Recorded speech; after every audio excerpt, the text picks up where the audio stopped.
Live on Building in Public with Laura Del Beccaro. Welcome. Thank you. So it has been, I think it's been quite a while since we last caught up when we last were talking about Sora and what you're doing. But I think for the purpose of kind of the show and what we like to do here is we like to sort of even back it up a little bit more and start around kind of your entrepreneurial journey. And specifically, actually, Misty and I were just looking at your background. It looks like you were an econ and math major before getting into software engineering. So I'm curious to hear a bit about that. Yeah. Let's see. I had no idea what to pick when I was studying. And I actually started as pre-med just because I always liked the math and science kind of side of the brain. But and yeah, that just seemed like a logical thing to me to do. Mm-hmm. And I realized I didn't want to be a doctor badly enough to go to school for 12 years. And I had already taken a bunch of math and science classes. I was more interested in business in general. And so UCLA happened to have this math econ combination, which was kind of perfect for satisfying my math wants and also kind of preparing me for a business world. And I thought that it would make sense for both technical roles and business related roles when graduating. It was actually a very cool major and I liked it a lot. And part of the math did involve some computer science, very basic computer science, but I didn't really know that software engineering was a thing. I knew nothing about it until after I graduated and moved to San Francisco. And that's when I learned way more about the tech industry in general. So how did that transition work? Because I think usually it's tough, I think, when people don't have a technical or kind of a computer science background. People find they don't know how to plug into the tech ecosystem, even if they have like lots of skills and talents that could be useful. So how did you think about that transition? So I was working in management consulting and actually specifically healthcare management consulting. And I don't really know how I started to learn more about tech. I think just from being in San Francisco and hearing friends talk about it, maybe even just seeing billboards and things like that. Mm-hmm. And I'm trying to remember. I definitely remember wanting to be a data analyst. This was like 2013, 2014, and that was kind of the hot thing. Mm-hmm. Data analytics is still very important, but that there were all of these courses for like become a data analyst, and I took a couple Python courses and loved it. I just like could not wait to be done with work so that I could do little Python mm-hmm. projects, and they were silly, like create a poker hand or something like that. But yeah, I clearly was more drawn to it. And then I was like, okay, I should apply for data analyst roles. I love this. And I got 0 responses, mostly because I actually did get some responses. And basically everybody said they would not hire a data analyst unless they had prior data analytics experience. Mm-hmm. A recruiter from Mixpanel completely randomly reached out to me about a support position because it was mostly customer facing, which my experience did line up with. And I thought it would be perfect because it's a data analytics company. So at least I would have some experience with data. And then my end goal was still to become a data analyst. But then every single step of the way in my career, I've had an idea of what the next step is, but mm-hmm. that has changed once I got more information when mm-hmm. I actually started the role. And I remember reading this quote, that so many people are kept from their goals because of the ambiguity of the path to get to that goal. And everybody focuses on mile 50 when you can only see mile marker 1 and 2. And then once you get to 2, you can see 3 and 4. And that has helped me a ton.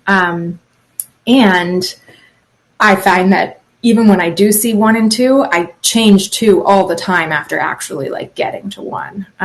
So yeah, that was definitely the case in my little journey. That's That's cool. awesome. And not to skip ahead too much, but I'm definitely curious. Sorry, can you guys hear me? My Wi-Fi Yeah, is a bit Yep. spotty, I think. you're good. Okay. I was going to ask how that's manifested recently for you in terms of not knowing necessarily where you'll be with company 5 steps ahead. Like, just like in the beginning when you decided to go for it and take the plunge and found this thing, and like, what was mile marker one that you saw, and like now what are you seeing further out? Yeah. Becoming an entrepreneur was actually always mile marker 50 for me. I cared about that a lot. And was kind of kept from that goal by the ambiguity of the path. But then I really remember that article. I should link to it and send it to you later. But it changed a lot of my thinking, and I think humans in general, but I definitely am always kind of anxious when ambiguity exists. It's just an annoying thing to deal with, but that helped me a lot, just like reframe things and think about my goals as like having next steps, and I'll just get to the later steps later. And because my end goal was become an entrepreneur, I didn't then think about being, a successful entrepreneur or having a successful company. So then the ambiguity path kind of started over. And I do try to think about that all the time. And I just think there are 10 things that I'm really nervous about. Nervous about our next fundraising round, nervous about proving we have product market fit, nervous about whether we actually have product market fit, which I always think we do and then don't think we do, and it's a whole roller coaster. And I've been working with a coach actually, and he is constantly telling me like, okay, let's just write down all the things you want and then take those baby steps toward those things. And so I don't just freak out about whether we have product market fit. I basically spend all of my time measuring it and talking to customers and making sure we're building the right things. And it's still totally ambiguous, but if at the end of this year we do or don't have product market fit, I know for a fact I will have done everything I could to get there. And that just helps me with, okay, if we happen to be extremely unlucky and we found this problem, but the product just isn't iterating fast enough or whatever, COVID happens or whatever unlucky thing happens, that's okay because I won't have regretted anything. And so that's the way I'm trying to deal with that path now. But yeah, step one, to answer your original question, Mishti, was my partner switched at his company from a customer-facing role to a people operations role. And he's like this very engaging, outgoing person. And he was specifically really excited about totally revamping employee onboarding. And there's all this research that it's like the most important time in employee life cycle. It has a direct correlation to retention. And the way he likes to describe it is like, a new hire just made a huge life decision. They probably called their parents. They probably talked to all their friends about it, their partner for sure. And they come in really excited. Obviously, they think they made the right choice. And it kind of can only go down from there. And so the longer you can persist that excitement, if you will, the better. So anyway, he was really excited about like just making it the most wonderful new hire experience ever. And he had ideas for like 10 things he was going to do. And he literally got to 0 of those things because there was just an unlimited amount of administrative overhead. So yeah, basically step one was writing a script, very hacky script that would automate some of his work to make him less miserable. And then step two was I was actually working at a VC at the time at First Round Capital. And they introduced me to a bunch of HR teams, and I realized that everybody is doing onboarding in this crazy way.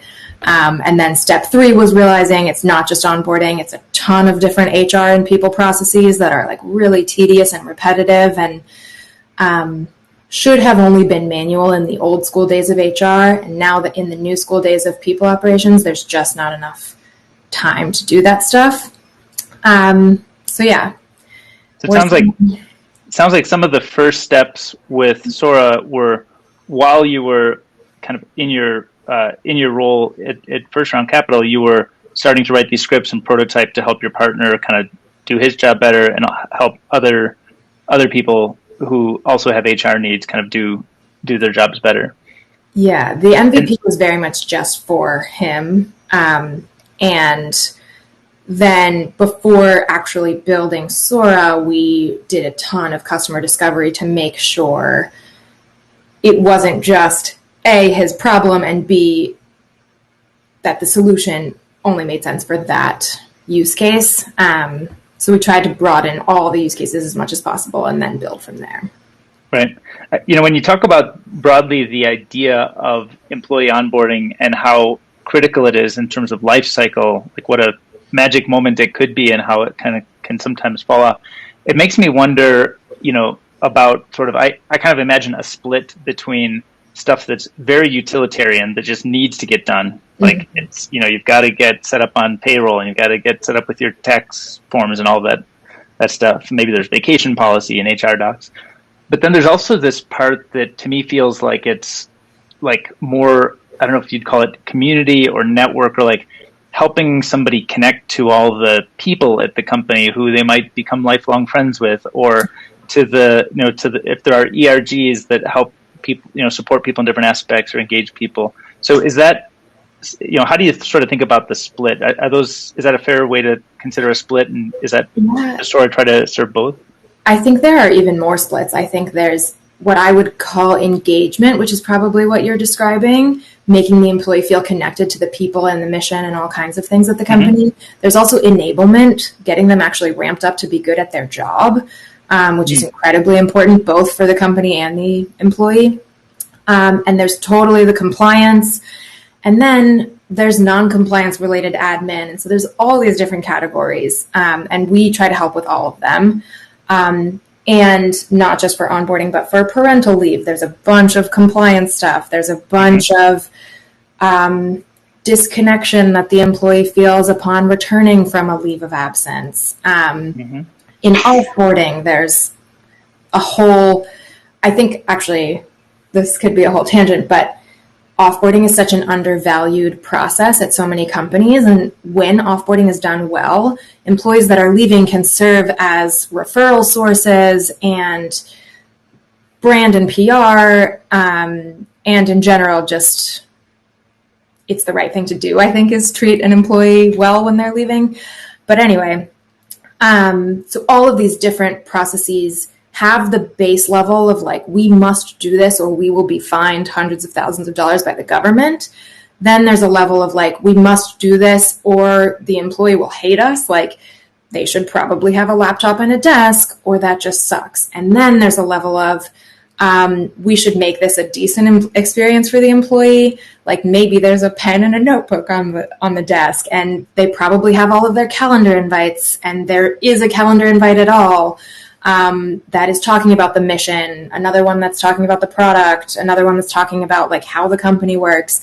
And then there's a level of like, this is an amazing experience and this person is so excited to be here, which again, to continue the onboarding example is, we sent a bunch of swag to their house and they can't wait to wear it. And we, scheduled a happy hour for their first day. And, we have random people pinging them about their favorite foods or their favorite restaurant or their favorite place to travel because we collected that information from them. All of the little tweaks that a lot of people teams would love to think about but can't even remotely get to because it's at the top of the pyramid. So it sounds like there's, the people team would be the core customer, right? Yes. And there's all of these different, in a sense, I could think of them as like features or services or layers in the stack that you could serve. And so I wonder, how do you think about the focus of like solving one thing that really knocks it out of the park for the buyer?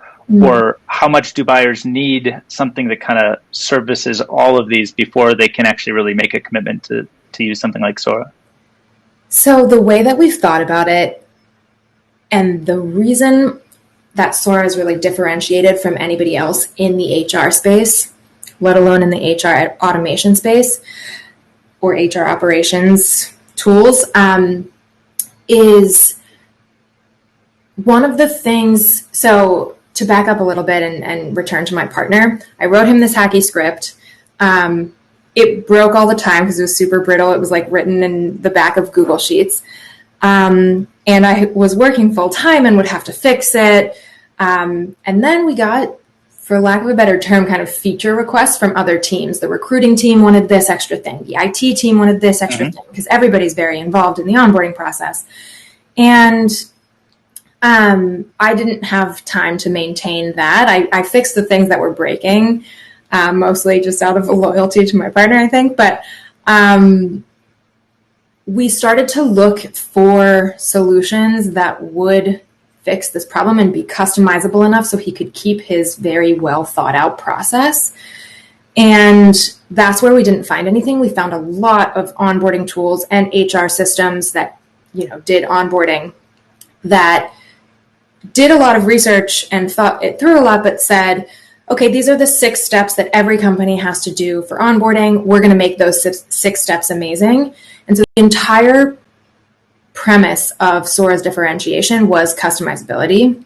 And the way we think about that now, specifically to your question, is we don't want to define exactly what a process should look like, exactly what level the process should go to, or even what the process is. Like I'll get into that in a second, but the idea is that, to use the buzzwordy term, it's like the low code, no code thing where you just create whatever processes you want. If you want them to go above and beyond and send swag, we can do that. But underlying in Sora, we just have a few pretty simple building blocks, and you can move them around and change logic. And they're really employee facing things like sending swag, like sending an email that looks like it's coming from a human, asking an employee some questions. Those are all just like a survey object and an email object and some relatively simple building blocks.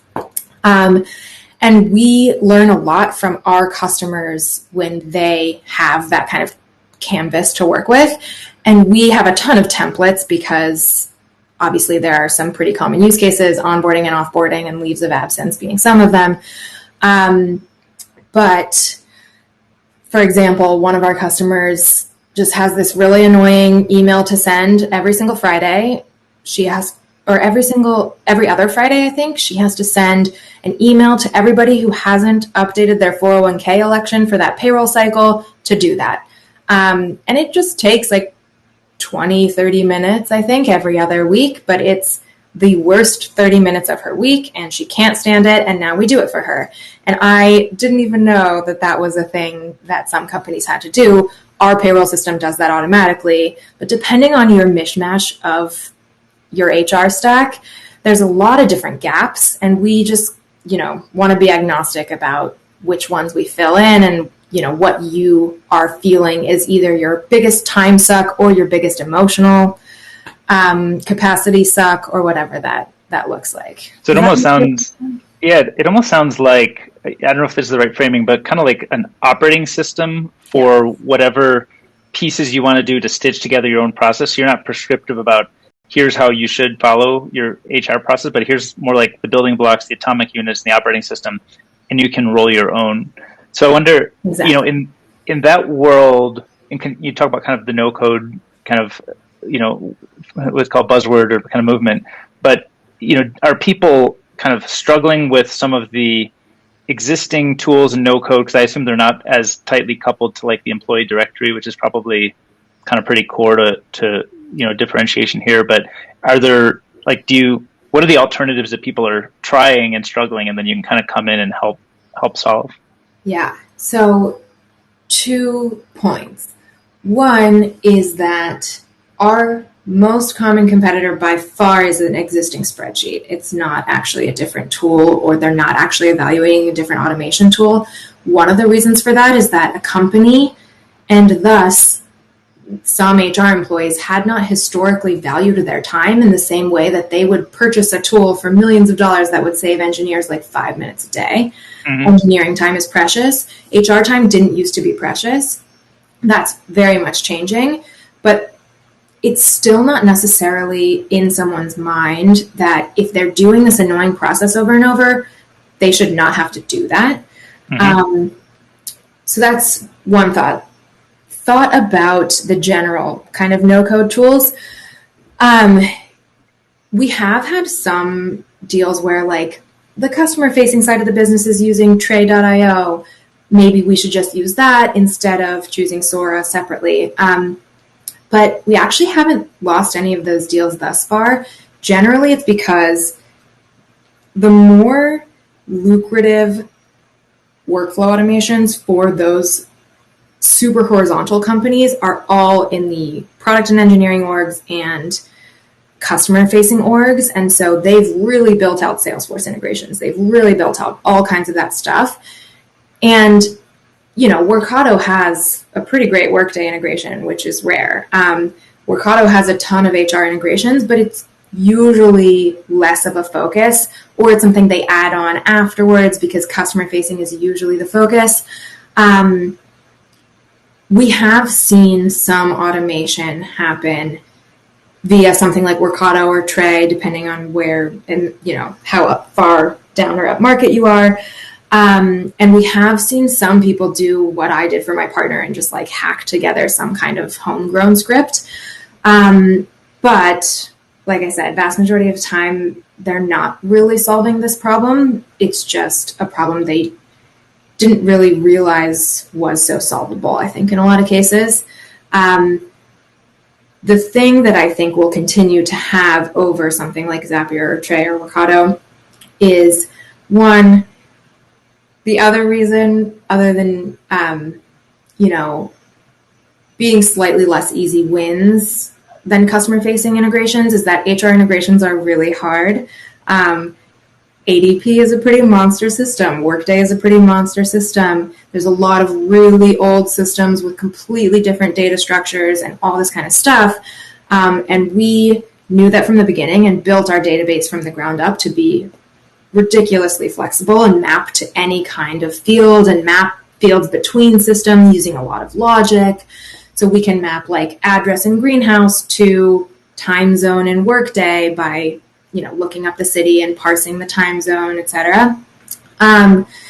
So we have way deeper HR integrations than a typical horizontal tool because it's just not the main focus. And then we have a lot of employee-facing stuff.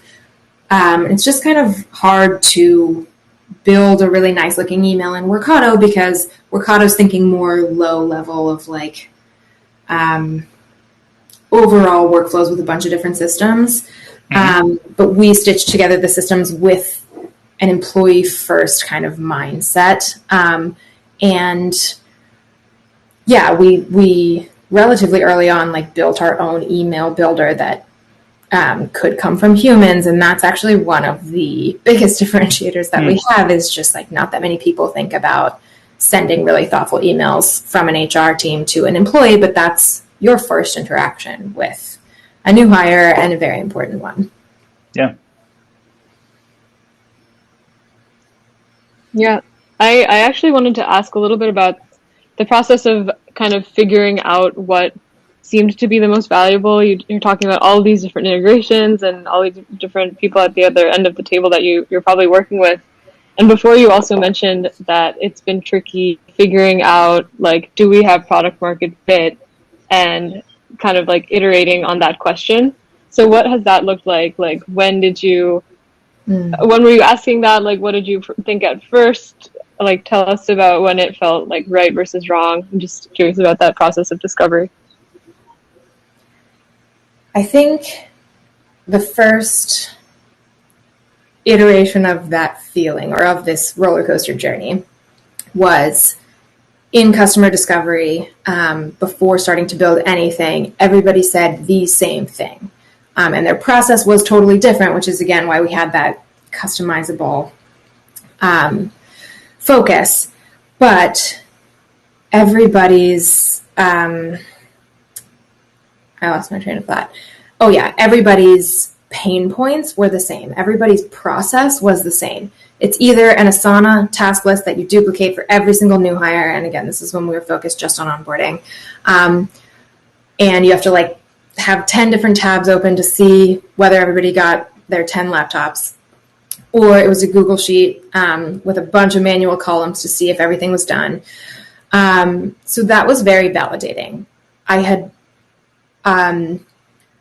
the way I kind of think about research in general, user research, is when I stop learning anything new on a call, that's kind of when I'm done. Like if several calls go by and I haven't learned anything, I've probably, amassed enough information. And I usually still go just for posterity for a couple more. In this case, that happened pretty early on. Like I was hearing the same stuff over and over. I still talked to 50 companies because that was just a number that was in my head. But after like 10, it was all sounding repetitive. So we felt some early validation there. And then we mainly have been relying on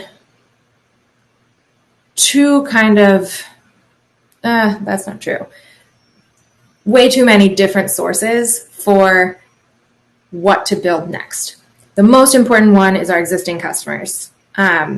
Next most important is sales. And at the beginning, there are way more sales calls we're having than existing customers because we don't have that, obviously we have 0 customers before we have 1, before we have 2.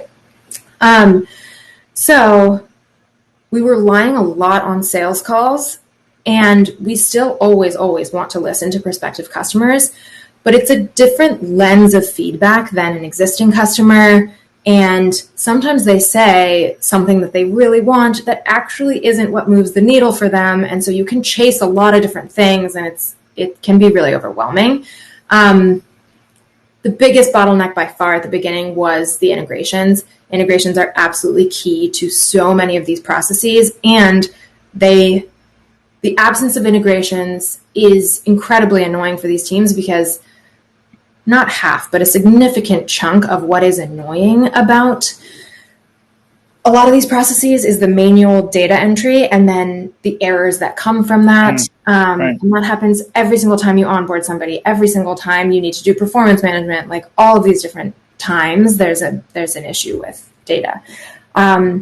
So we work a lot with syncing that data and having these deeply mapped integrations with all these systems. Before we had that, we just heard it over and over. And it was like very clear. We were working on it because we knew it from the beginning, but it took a while because a lot of these systems are crazy involved. A lot of them don't really give you access to a sandbox to test. So, technically first you need a Workday customer before you can test anything on Workday, which is pretty hard. And there's a big chicken and egg situation there. But anyway, the prospective customers thing was really interesting, but it was still, we could still see patterns in those calls. And then we also listened to just sort of advisor types, VPs of people, anybody I could get an intro to, I tried to talk to. Also our investors who were seeing patterns in the overall market. And a lot of people are really opinionated, and a lot of people whose opinion I would weight exactly the same, like 2 VPs of people from awesome companies, would say completely contrasting things. And that is still a problem and will always be a problem. And that's just because obviously there's not a formula to crack in a human or at a company. And so there's a lot of synthesizing that and trying to pull out whys behind whys and all that kind of stuff. But mostly we just try to listen to existing customers as much as possible and have that kind of hierarchy of existing customers, prospective customers, investors, and any other kind of industry experts. Do those differences between companies often come because of like the specific industry focus that they're in or the size that they are, or is there any other characteristic that would cause them to be kind of so different in how they see the world? Size is a big one, although there's a surprising amount of similarity between mid-market and enterprise. Very small businesses have totally different people problems, but as soon as you're in scale mode, you're kind of in scale mode forever. and there's a lot of similar problems, which is great because we can solve a lot of them with the same solution. But the degree to which your company cares about employee experience is a really, really big variable that's relevant. So, tech companies tend to have an employee experience team or a people team as opposed to just an HR administrative team. And HR administrative teams still have plenty of issues, but they're different. They can be different types of issues.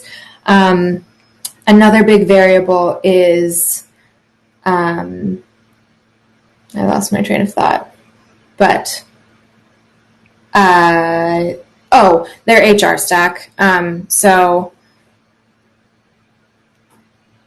Meaning like what they've already adopted? Yeah. We are very agnostic to whatever existing tools you use. And we can help augment any combination of systems. And typically, I still have yet to see an all-in-one HR system that actually does communicating with employees well, and integrates with all of your systems. That's what we want to be. But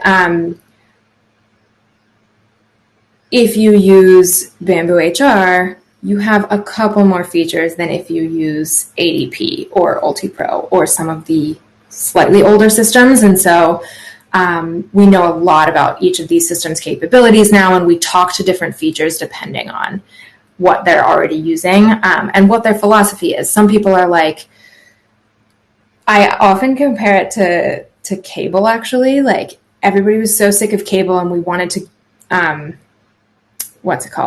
distribute and separate Netflix and HBO and all these things. But now I'm managing like 17 subscriptions and people just want the bundle of ESPN and Disney and Hulu or whatever. And so it's not the same as cable, but we're rebundling a little bit. That's happening in the HR industry as well. Like Workday, I really respect as a company, and they do so many things very well, but I don't think that any company can do 800 things and do them very well. And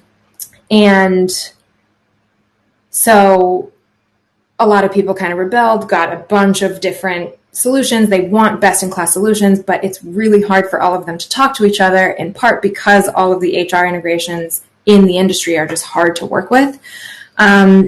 So now some people are like, I'm just going to Workday, forget this. Other people are like, I need something that stitches my best-in-class tools together. And that's where we think the world is going. Rather than some people reverting back to cable, we want to be the bundle and actually just make it easy to manage all of your best-in-class tools. And we think it's the best of both worlds situation. So, yeah, I wonder when you think about sort of which customers to address. I've got to imagine that there's some sort of tension that when you address somebody big who already has Workday, they can write bigger checks. They can, they can certainly, they have a process and a team and people who make these kinds of decisions. And then there's the other side of it, which is like nobody has any HR software or everything's just Excel spreadsheets. And maybe it's a 10-person company that's going to grow and be a 1,000-person company in the next 5 years. And so do you explicitly say, we don't want to serve the latter to begin with, we want to focus on the former? Or do you struggle with the tension that you want to dip your toe in each? Or how do you think about that? Excuse me. For now, we are mainly focused on customers 100 and up. Really 200 and up, but if you're 50 to 100 and you're growing like crazy for the next year, that's very relevant. The reason is that's where the pain point is. When you're hiring one person a month, it's not that hard to be incredibly thoughtful in that person's onboarding. It's not that hard when you have 20 employees. Maybe one is on a leave of absence at a time. It's not that hard to manage it. Everybody knows when they're coming back because they're one of 20 people. So the pain point really starts happening when the scale is too great and the repetition is incredibly annoying. And so we focused on that. Eventually, we want to open up to a bit of self-serve, and it'll probably be free because there's not a pain point to pay per se. But that way, we can get you going with best practices, because a lot of small companies just don't do onboarding, which is also not a good solution to the problem. So far, we're just focused on companies that already have existing systems. In fact, if you don't have an HRIS already, which is kind of the main HR information system, your system of record for employees, we could serve as a mini interim system of record for you, but it's not really what we were designed to do. And so we've had one customer do that, but the real goal is to live on top of your other systems and stitch them together. In fact, Sora means sky in Japanese, and it comes from that idea that we live on top of the existing stack. And yeah, so we mainly just work with all of those kind of behemoth companies. And there is sometimes a little bit of a pull with Workday, because especially if you just bought Workday, you just got millions and millions of dollars approved for this budget. And the point was that you're never going to need to buy another tool again. Right.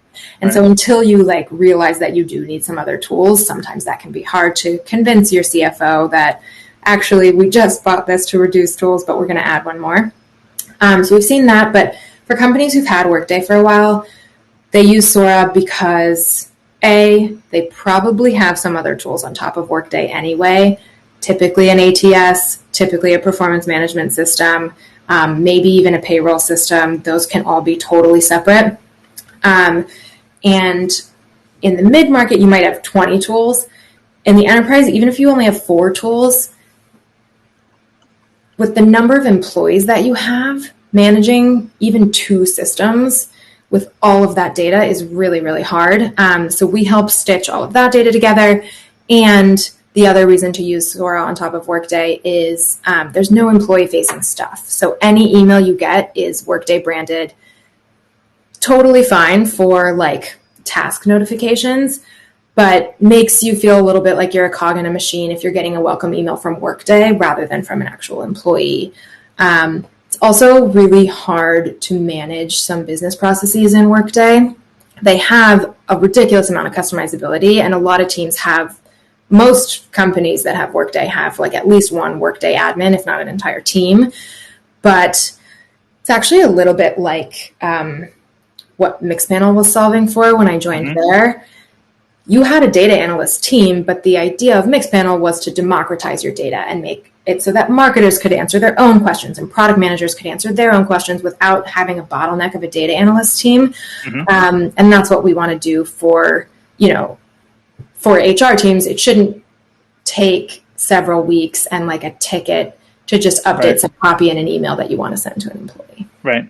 I when I hear about kind of the Workday thing, I'm trying to understand, do they also get kind of their initial implementations around 1 to 200 kind of seats, or are they much bigger usually, or right around the same spot? Yeah, much bigger. So there's a totally different set of set of tools in the like 100 to 800 employee range. It's usually more Rippling, maybe Gusto, but typically they transition off of Rippling and Gusto. Bamboo, sometimes UltiPro, Paylocity. And then in the upper end, it's always Workday, UltiPro, or ADP. Sometimes some Oracle systems. Sometimes they have 2 HRIS systems because there was some mergers forever ago and it's been 10 years, but it's impossible to migrate over the data. So they're just working in both. Success factors. So it is a different suite of tools, and it has been hard to introduce all of them. But the way we built our system is such that once we build the initial success factors implementation, each successive one is much easier to manage. Cool. And I know Mishti wanted to zoom out to some career stuff, but before we do that, I want to follow up one final bit here that I'm really curious about, which is this may sound kind of like a bizarre hypothesis, but I'm just curious if you thought about this. I think about a small company has no process, no systems at all. And then it's somewhere along the road, you run into like problem 1 and you kind of patch it up with Sheets, and then you problem 2 and you keep piecemealing this together, but are the functions themselves standardizable in a way that, like, would it make sense, or has Sora ever explored being more of a full stack provider to just like Highlighter, we're 11 people today, someday maybe we'll be 100 or 1,000. Mm-hmm. Like, could we just meet you somewhere along the way before we bring on a people ops person, and you both have like the full stack service that we need, but also like all of your own systems and tooling and software make you like the best provider of that service, make you an efficient provider? How do you think about that kind of idea? So I think the main thing that Sora wants to do is enable people, teams, to do their best work. Mm-hmm. Because they're so bogged down with administrative stuff, they can't get to strategic stuff that is so, so important. I totally think there's a world in which we create the process, especially, it is extremely hard when you're 50 people around. That's basically when 50 to 100 is when people start hiring HR. When that person starts, there are 80 million things to do. And Sora should absolutely be able to just say, like, here's a standard onboarding process, here's a best practice offboarding process, mix and match what you want, and then you can focus on the other 70 million things. I don't think we'll ever replace an HR function as a small team, just because we believe so much in the people aspect of it, that's like our entire mission is to improve employee experience. I don't think you can do that without a people team. Mm-hmm. But certainly, while you are a young company and all of these operations are really tedious, we can help an operations person before we help the people team. Right. That, I think, is better solved by rippling right now. When you're a super small team and, you don't have an IT team that wants to manage devices, rippling can do a lot of the HR stuff, that's check the box stuff, a lot of the IT stuff, that's check the box stuff. Once you have an HR team and IT team, you're figuring out how to stitch that together and create processes around them. That's when Sora makes sense. I see. Got it. Mm-hmm. Cool. All right, I'll make some space because I know Mishti wanted to do some zoom out. Oop, I think we're mute. I think we're missing. Are you still mute? Oh, got a few technical problems maybe at the Wi-Fi and internet. I wonder if a refresh may help. We can also type stuff into the chat. We've made those. We actually should get them printed in shirts, but we have that, stay calm and refresh. Always. Sorry about that. Does it work now? All right, there we go. Yep. Refresh solves all woes. No, I was just struck by, like, listening to everything that you're talking about. There's so much complexity, so many different layers to this. I feel like you probably, as a founder, are learning a lot, not only about the HR industry and like people's different needs, but there's so much learning about just like, how do I hire my own employees and build a company, and like, how should I be thinking about like my own process happening simultaneously. And I just kind of wanted to ask about that process of learning for you. Like, were there things at first round, for example, when you were working there with a lot of different startups, that you gleaned that have been particularly helpful now as you're now in like those founders' shoes? Or like, how have you learned about learning better, if that makes any sense? Totally. The reason I even joined First Round was to learn about that stuff, because I had thought about starting a company. Like I said, it was always my mile 50 marker. But I didn't know what that meant. And even as I had been at companies, I thought, I would probably do this differently, but I couldn't possibly understand, all the nuance that's going into it, all the other 800 things this founder is doing. And so I thought it would help me get exposed to the problems that first-time founders or any founders are typically seeing. It was really helpful in particular to be at an early stage VC firm. See the problems they're typically seeing and what common solutions are.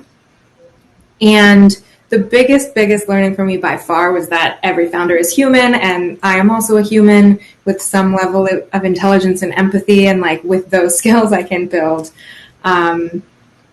a company and figure it out along the way. And so that confidence, I think, was by far the biggest thing I took away. But I also learned that VCs actively want you to ask for help.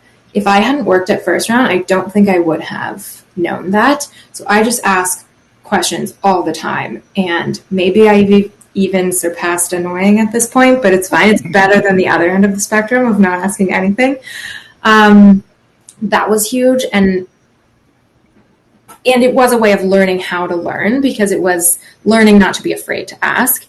The other thing that I do is just read way too many articles about a given topic. And I've scaled back on that a little bit, because I would be reading like scaling your product org from 200 to 1,000. It's like, I'm a product team of one. We're not even a little bit close to that. Hopefully we get to that. But reading some of that stuff, like lightly skimming some of that stuff, is helpful, because I think, like, if this is the end goal, what are some of the processes that most early stage companies don't think about but would be helpful?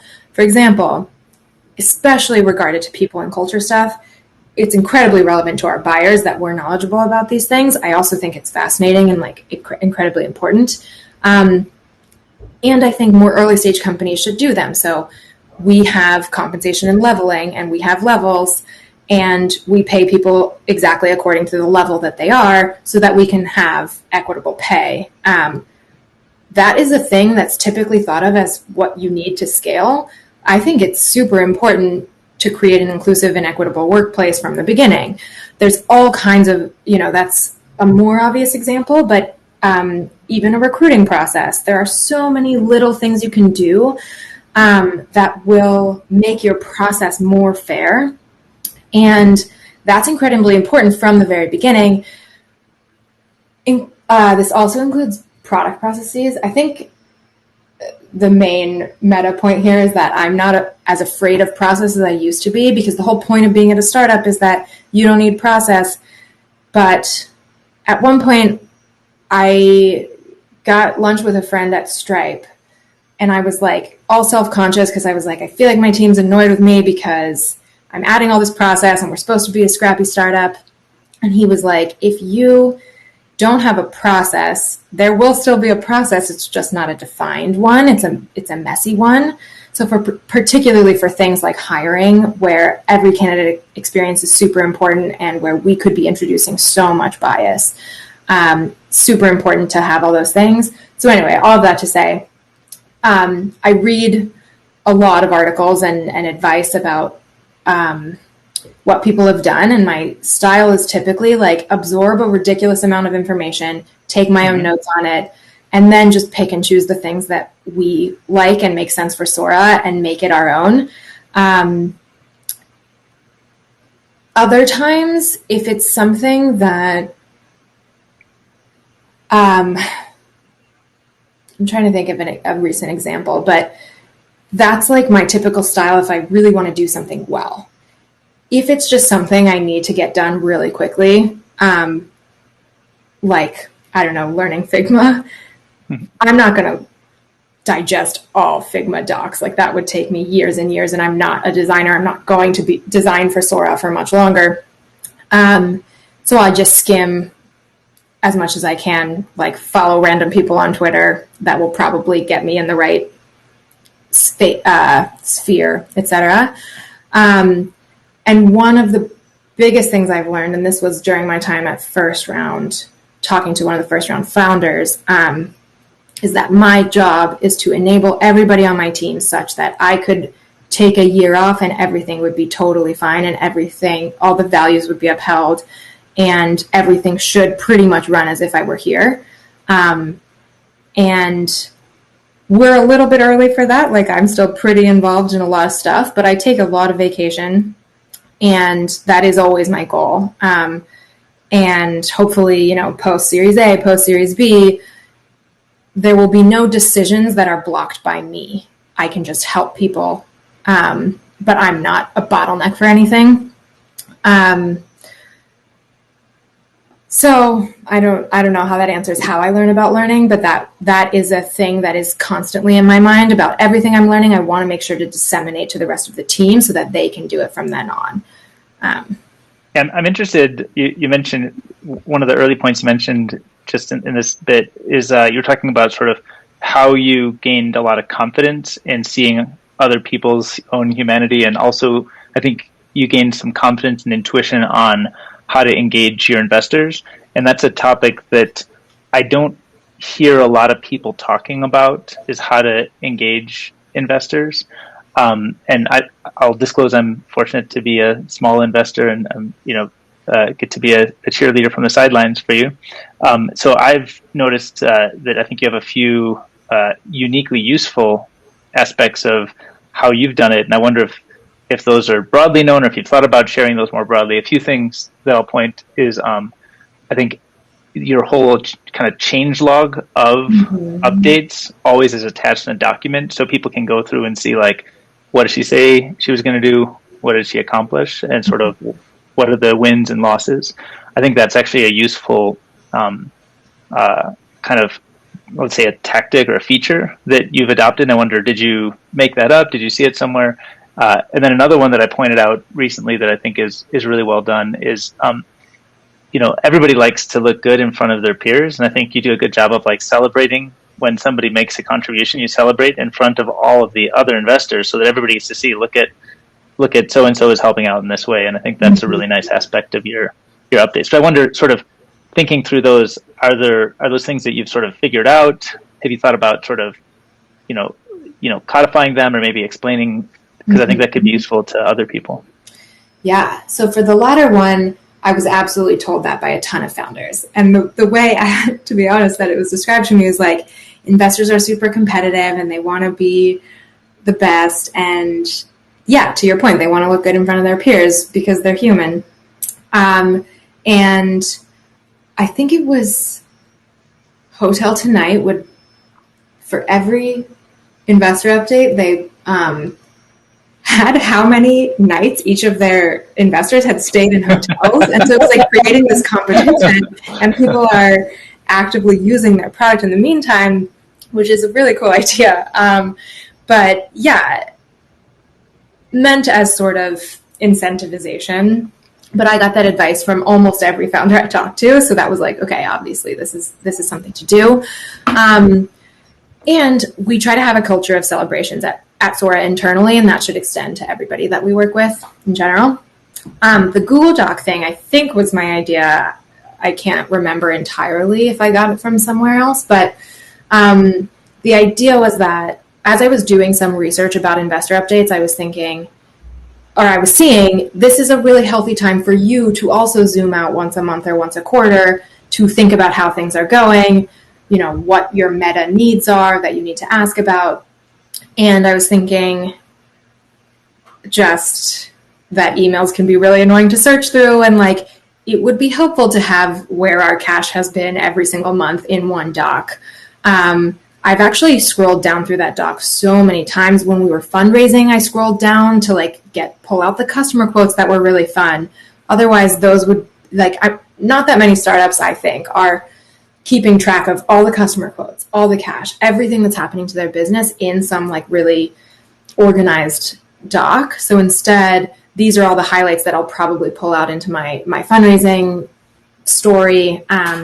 So yeah, that has been super, super helpful for us. And frankly, for me, just emotionally, it's really fun to scroll back and see this is how excited we were when we got our first customer. And your second customer is still exciting. Is your 15th customer as exciting?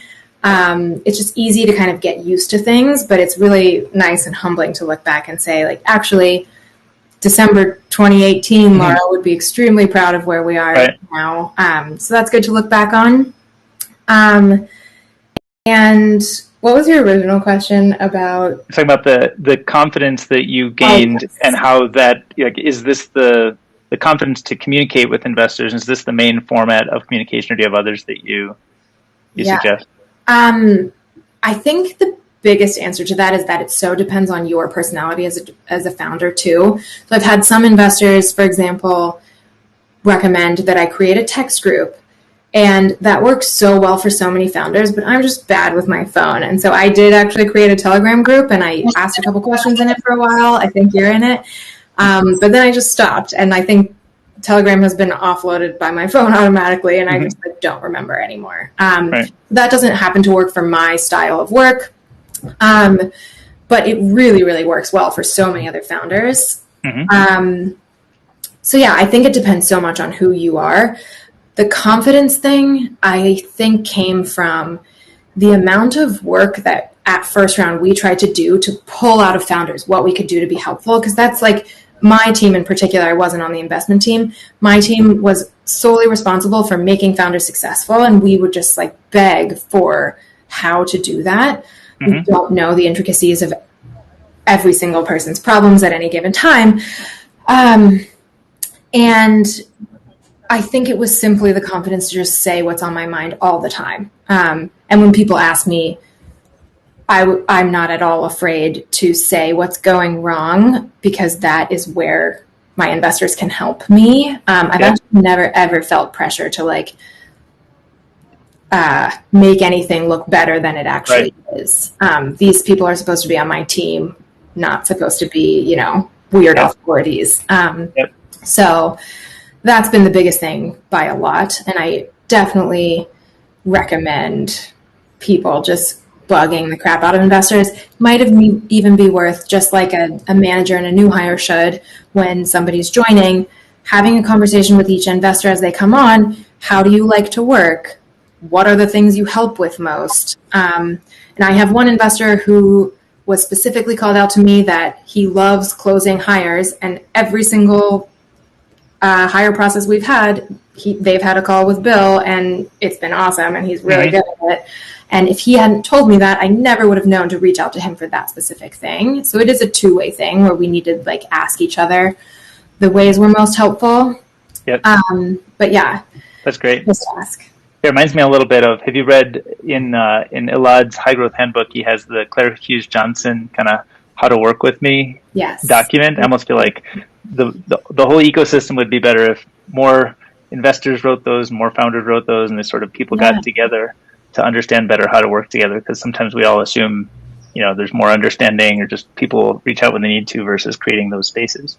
Exactly. And I think that the big thing is just that the document shouldn't be like the onus is on somebody to then adjust to that style. Like it should be, okay, these are both our styles. How do we make one that works? What we would not want to do is like a manager says, I don't like Slack. So then a new hire feels like never Slack. Right. I think there has to be a working together here, but in general, I think they can be so helpful. That's good. Great. Well, I know we have a hard stop and we're here at 1:00. So I wanted to do a quick wrap and thank you, Laura, for spending the time with us. Really enjoyed getting to hear more about your background, getting to hear more about Sora and your thought process. It's all super interesting to us. I feel like I came away learning a lot of new stuff. Yeah, thank you so much. And thanks for humanizing a little bit, like what it's like to be a founder. I think that'll be really cool for people to hear. Anytime. I'm happy to help on this stuff. We'll get the highlights out. Okay. See you, Laura. See you.